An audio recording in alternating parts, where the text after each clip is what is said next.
சர்வாதிகாரியான்றப்பல அன்பான சர்வாதிகாரமாக தான் ஆட்சி நடத்துவேன். வேணும்னா எனக்கு ஓட்டு போடு, இல்லைன்னா என்னை விட்டு. சர்வேஸ்வரன்கிற அப்படின்னு என்ன அர்த்தம்?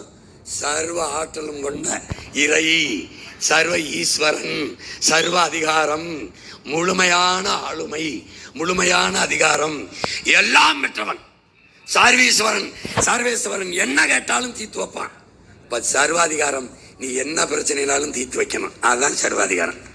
புரிஞ்சிருச்சா? அந்த ஈசனின் பேரை முன்னாடி நிற்கிறேன், நீ என்ன கேட்டாலும் சரி பண்ணுவேன். இது மாதிரி தன்னலமற்ற அன்பான சர்வாதிகார ஆட்சி முறைதான் நாம் முன்னெடுக்கிறோம்.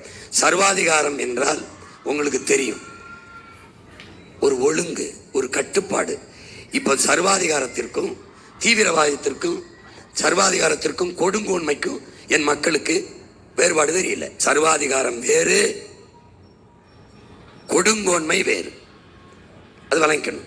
தீவிரவாதம் வேறு, பயங்கரவாதம் என்பது வேறு. தீவிரவாதம் அதுல எந்த வேலையும் தீவிரமா செய்வான், எதை எடுத்துக்கிட்டாலும் ஈடுபாட்டோட செய்வான், தீவிரமா செய்வான். அவன் ரொம்ப தீவிரமான ஆளு. தீவிரமான போராட்டம். எப்படி போராட்டம்? முன் வச்சு ஒரு கோரிக்கை, துப்புரவு பணியாளர்கள் எங்களை தனியாற்ற ஒப்படைக்காதேன்னு 10 நாள் தொடர்ந்து போராட்டம். அந்த போராட்டத்துக்கு பேர் என்ன? தீவிர போராட்டம். விளங்குதா? அது தீவிரவாதம். ஸ்டெர்லைட்டை மூடு, போராட்டம் தீவிரவாதம்.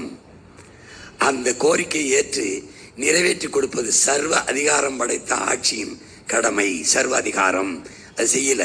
இப்போ கோரிக்கை வச்சு போராடின மக்களை துப்பாக்கி வச்சு சுட்டு கொள்ளுது, அது அது பயங்கரவாதம். இந்த கருத்துக்கு பதில் சொல்ல முடியாதவன் என்ன பண்றான்?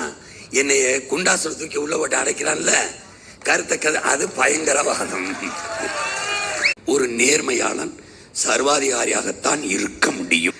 ஒரு நேர்மையாளன் சர்வாதிகாரியாகத்தான் இருக்க முடியும் என்று மதிப்புமிக்க நம்முடைய ஐயா இறை என்பவர்கள் எழுதுற. கண்டிக்க வேண்டிய இடத்தில் கண்டித்தும், தண்டிக்க வேண்டிய இடத்தில் தண்டித்தும், கருணை காட்ட வேண்டிய இடத்தில் கருணை காட்டியும், கருணை காட்டி அரவணைப்பதே தலைமை பண்பு என்கிறார். ஒரு தலைவனுக்கு அழகே அதான் என்கிறார்.